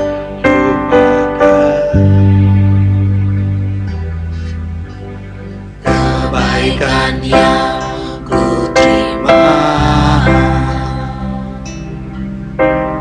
pengorbananmu yang mulia, jadikanku berharga.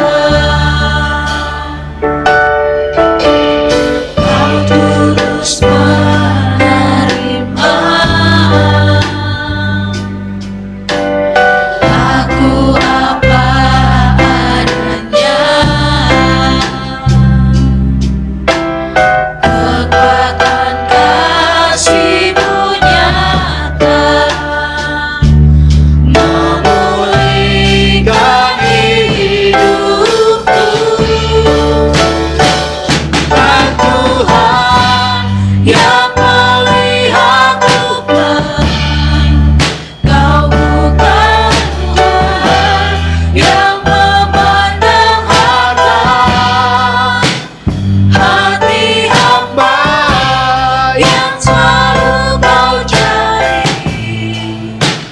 biar Kau temukan di dalamku. Selama ku hidup, ku mau menyembah-Mu, sebab Engkau sangat berarti bagiku. Yang terbaik yang ada padaku, ku persembahkan kepadamu, Yesusku. Kita lebih sungguh-sungguh lagi menyanyikan. Kita ulang dari awal. Tak dapat lupakan kebaikan yang ku terima, pengorbananmu yang mulia, jadikan ku berharga.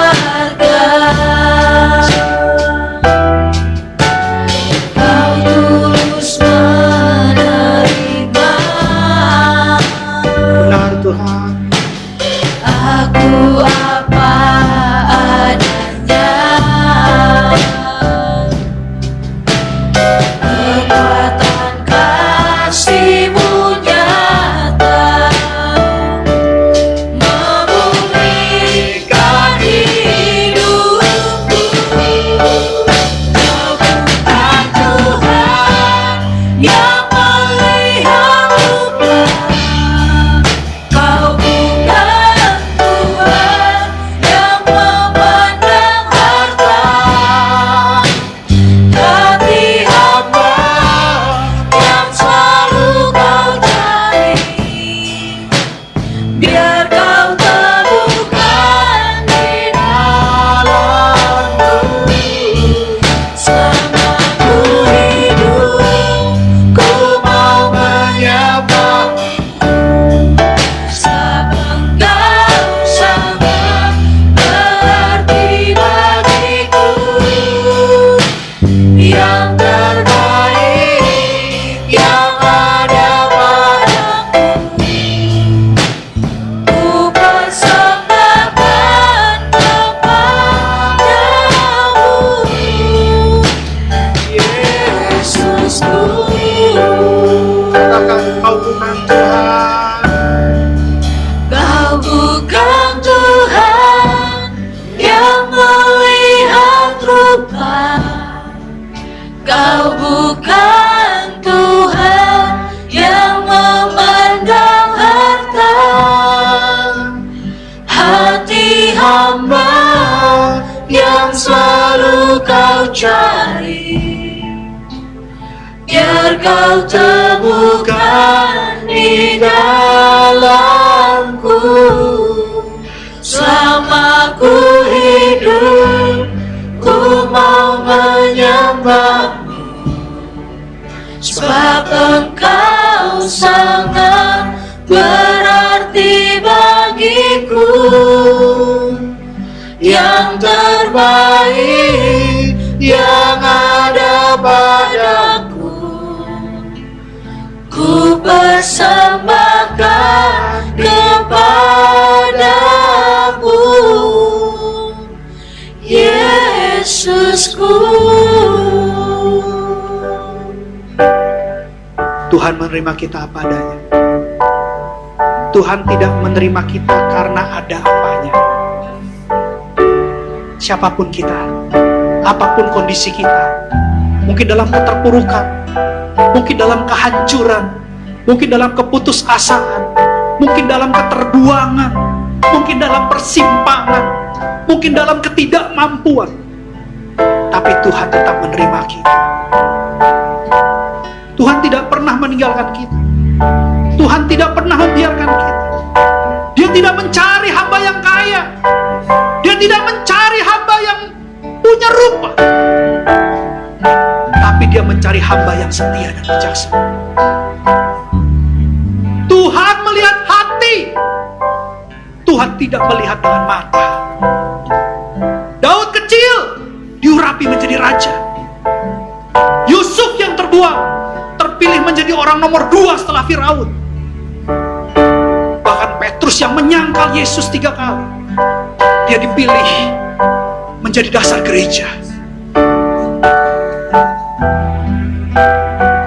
Tuhan tidak melihat rupa, Tuhan tidak melihat harta, tapi Tuhan melihat hati hamba. Cinta Tuhan, kasih Tuhan sempurna, indah, dan nyata. Kau bukan Tuhan. Kau bukan Tuhan yang melihat rupa.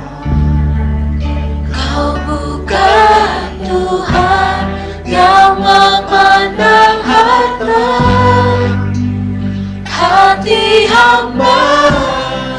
yang selalu kau cari, biar kau temukan di dalamku.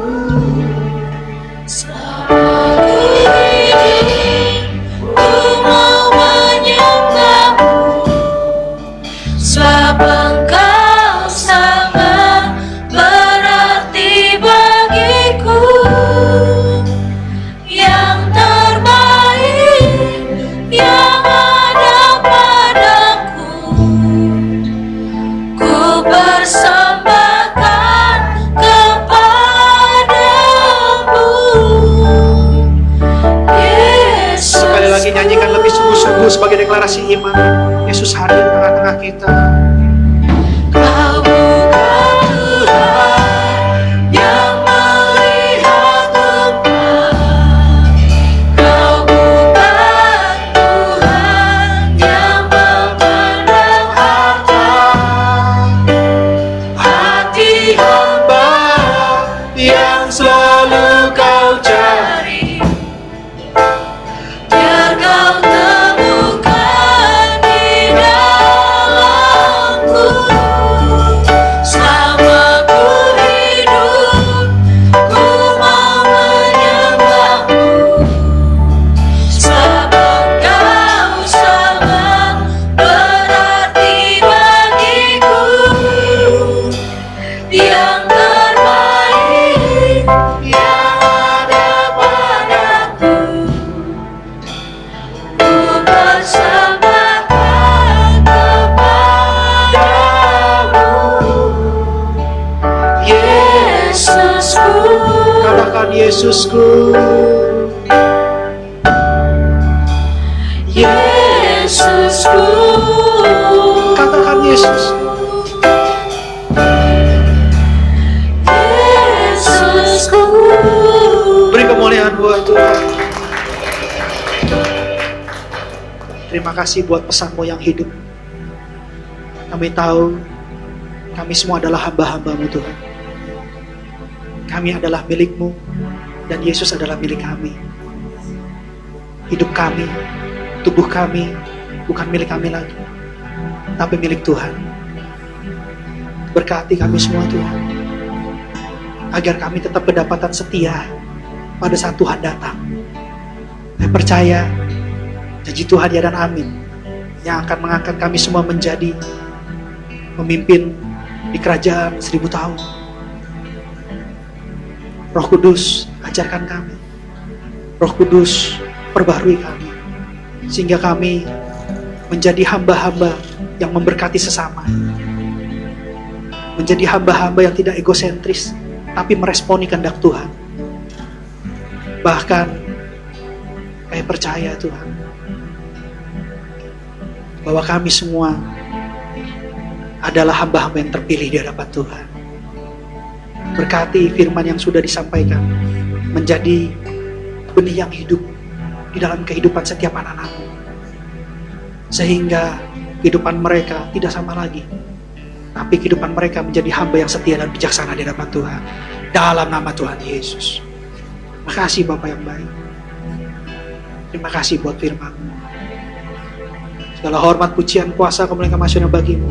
Dalam nama Tuhan Yesus Kristus, kami mengucap syukur dan doa. Haleluya. Amin. Kita akan lanjutkan perjamuan kudus. Perjamuan kudus diperuntukkan untuk orang percaya dan anak-anak yang sudah berusia 12 tahun. Setiap kali kita masuk perjamuan kudus, kita akan ingat ayat ini.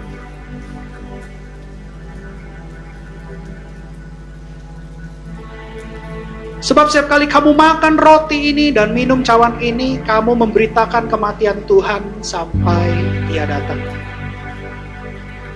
Perjamuan kudus adalah perjamuan Tuhan Yesus sendiri. Tuhan Yesus ingin memberkati kita melalui tubuh dan darahnya,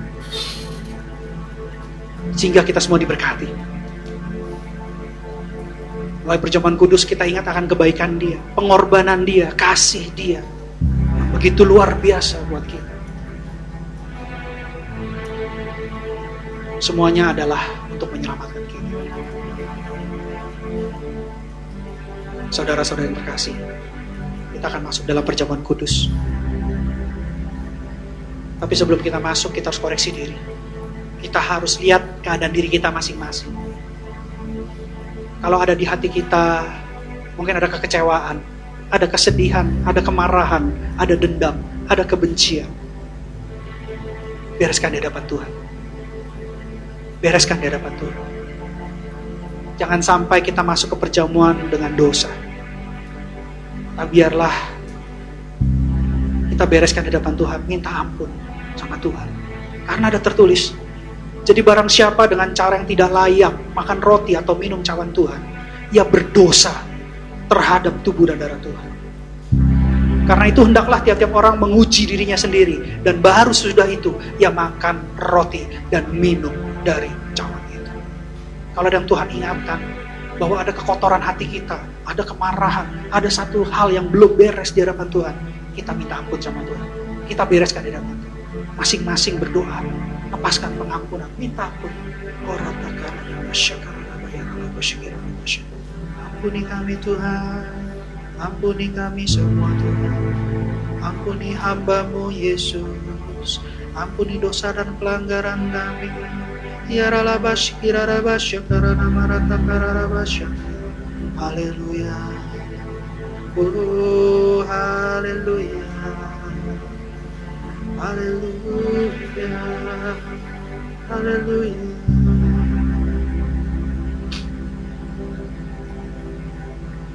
Sebab apa yang telah kuteruskan kepadamu telah aku terima dari Tuhan, yaitu bahwa Tuhan Yesus pada malam waktu ia diserahkan mengambil roti, angkat roti di tangan saudara tinggi-tinggi, dan sesudah itu ia mengucap syukur atas, ia memecah-mecahkannya dan berkata, inilah tubuhku yang diserahkan bagi kamu, perbuatlah ini menjadi peringatan akan aku. Saudara-saudari terkasih dalam Kristus Yesus, bukankah roti yang kita pecah-pecahkan adalah persekutuan dengan tubuh Kristus?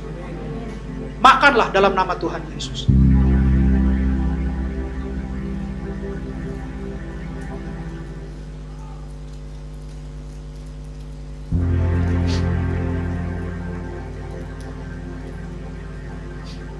Angkat cawan di tangan saudara tinggi-tinggi.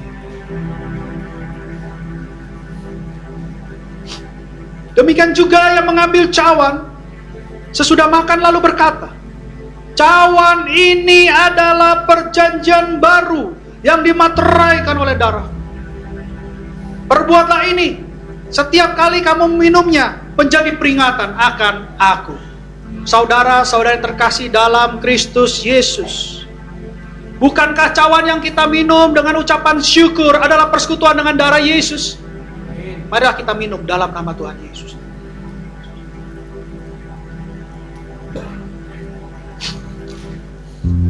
Jangan ada yang diam, mari kita ucap syukur kepada Tuhan. Terima kasih Tuhan, terima kasih Yesus.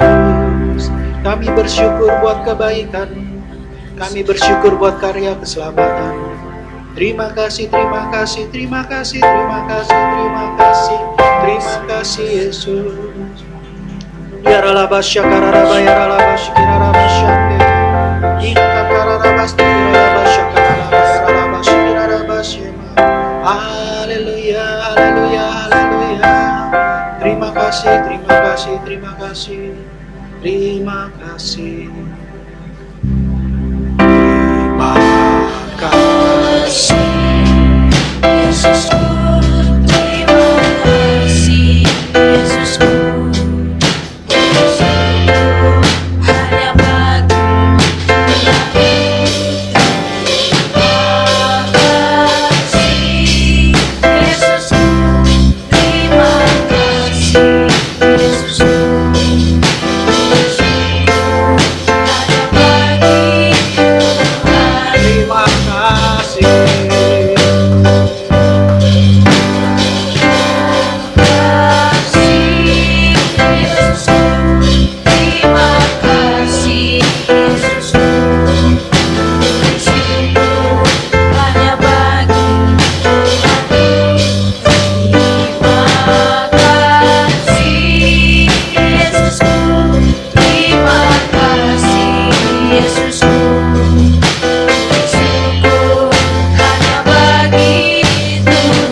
Puji syukur. syukur hanya bagi Tuhan. Puji syukur. Puji syukur hanya bagi Tuhan. Beri kemuliaan buat Tuhan. Haleluya. Berkati Tuhan anak-anakmu. Kami percaya yang sakit sembuh dalam nama Tuhan Yesus. Semua anak-anakmu diberkati. Tidak ada kekurangan, tapi semua berkecukupan, bahkan berkelimpahan dalam segala kebaikan. Lumbung-lumbung mereka diisi penuh dengan gandum terbaik dalam nama Tuhan Yesus. Keunitian akan terjadi. Kami percaya kul-kul juga akan menuai. Dan kami percaya Tuhan, gereja ini sudah masuk musim penuaian dalam nama Tuhan Yesus. Terima kasih Bapa, terima kasih Tuhan Yesus, terima kasih Roh Kudus. Mari kita siapkan hati kita untuk menerima berkat yang terbaik dari Tuhan. Kita buka kedua tangan kita dan pintu hati kita selebar-lebarnya di dalam Tuhan. Kekasih-kekasih Kristus, sama seperti engkau membuka kedua tanganmu dan pintu hatimu di hadapan Tuhan, pintu surga terbuka di hadapan. Pulanglah dan bawalah berkat kemenangan, berkat keberhasilan, berkat keberuntungan, berkat kesehatan, berkat pengudusan, berkat keselamatan, berkat Abraham, Ishak dan Yakub, bahkan shalom dari Allah Bapa kita di surga melalui Tuhan kita Yesus Kristus dan persekutuan yang manis bersama dengan Roh Kudus mulai saat ini sampai Tuhan Yesus menjemput kita di awan-awan yang permai. Setiap kita orang percaya yang sudah menerima berkat Tuhan, sama-sama katakan amin. Selamat hari Minggu, Tuhan Yesus berkati. Shalom.